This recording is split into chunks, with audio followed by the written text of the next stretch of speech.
The president singled out cities like Chicago, New York, and Los Angeles. He says these are places where, quote, Democrats have lost control.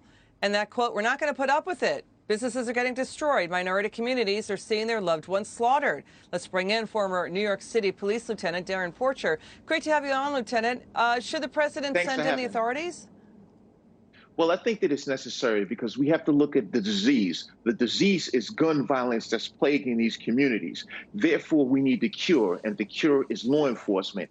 President Trump is at the forefront. He's at the head of the executive branch of government. Therefore, he can deploy people such as the ATF to eradicate this gun violence that's plaguing these communities that are primarily being controlled by Democratic elected officials.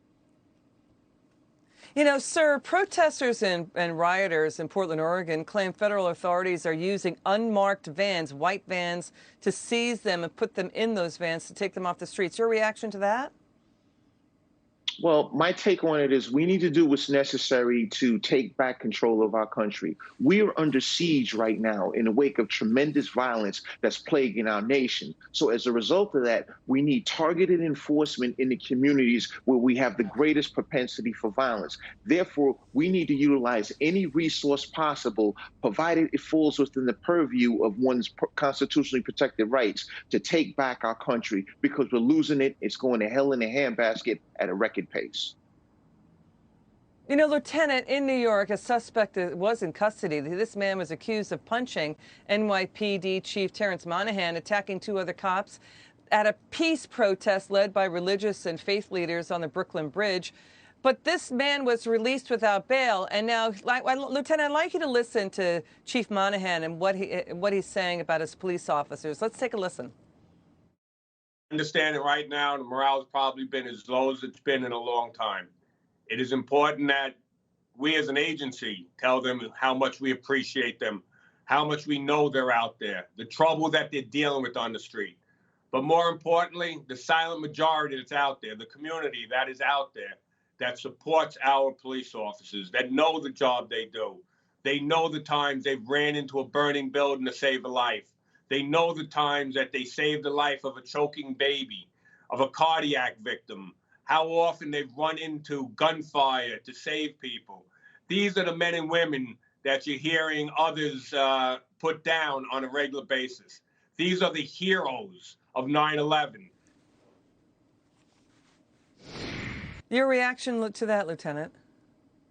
Well, Elizabeth, I was actually on that bridge during that peaceful protest. We had police sympathizers coupled with clergy members, and we walked across the Brooklyn Bridge in the name of peace. We were looking for an eradication of gun violence that's plaguing the city of New York, and we were demanding the mayor to take a level of accountability. Subsequently, we had an individual that injured the highest ranking member of the NYPD, which was Chief Monahan. That individual was subsequently released as it relates to bail reform. This is an atrocity. This is an attack on all 8.5 million citizens that live in the city of New York.